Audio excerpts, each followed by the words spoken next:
Hello everyone, how are you? New update. The March Madness field of 68 was cut to 8 within a matter of 10 days between the men's NCAA tournament tipping off with the first four and the conclusion of the Sweet 16 on Friday night.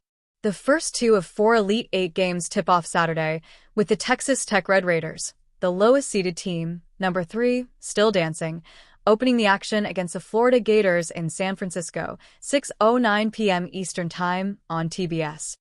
The Duke Blue Devils and Alabama Crimson Tide, who each scored 100 or more points in the last round, will close the night out in Newark, 8:49 p.m. Eastern Time on TBS.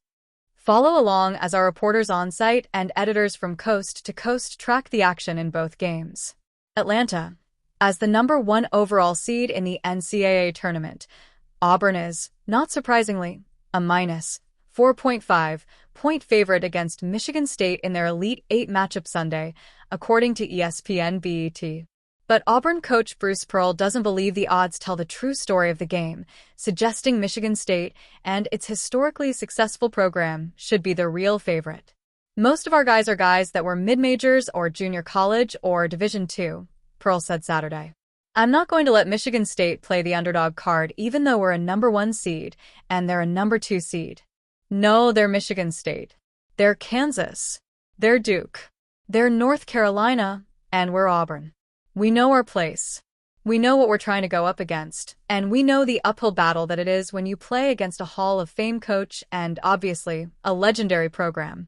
Pearl also cited the number of McDonald's All-Americans on their respective rosters as a factor in his position on the Spartans. Michigan State's Xavier Booker and Jeremy Fears Jr. both played in the 2023 installment of the game, while Tahad Pettiford is the only McDonald's All-American on Auburn. He also noted Tom Izzo's perfect record, 10-0, against SEC teams in the NCAA tournament. Izzo, however, doesn't seem to agree. He said he and Pearl have been friends for years, but he never gets caught up in the odds because anything can happen to a team, regardless of its seeding.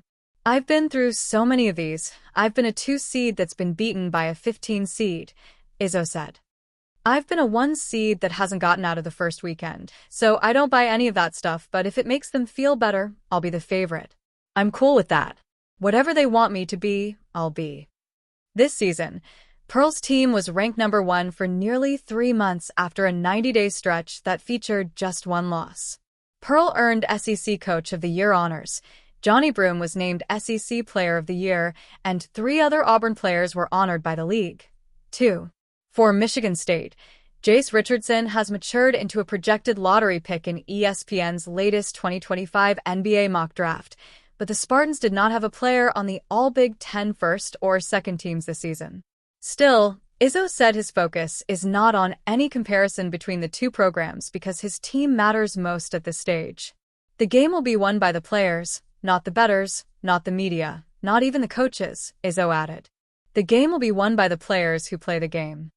Pearl and Izzo have history against one another. Pearl cited his recent wins over Big Ten teams as the result of the collective edge in athleticism the SEC has had over the Big Ten in recent years. But the last time he faced Izzo in the Elite Eight, he left with a loss. He said he still blames himself for Tennessee's 70-69 loss to Michigan State in 2010 because of the way he handled the final seconds of a game. On Sunday, he said he'll have the same concerns he had about Michigan State 15 years ago. They've always been as athletic as anybody in the backcourt, Pearl said. Michigan State has elite athletes in the backcourt. Therefore, like my athletes, they guard. They can score in multiple ways. Then his front lines are always big, strong, physical. They play really hard. Izzo didn't recall every detail from that 2010 Elite Eight game against Tennessee that capped his 5-seed Michigan State team's run to the final for that year. He said he's only focused on his current group, which will have its hands full against Auburn, one of the most experienced teams in the field. In fact, Pearl's team is very mature, Izzo said. I won't say old. I prefer that people call me mature instead of old, so I'll do the same thing for their 23 and 24-year-olds.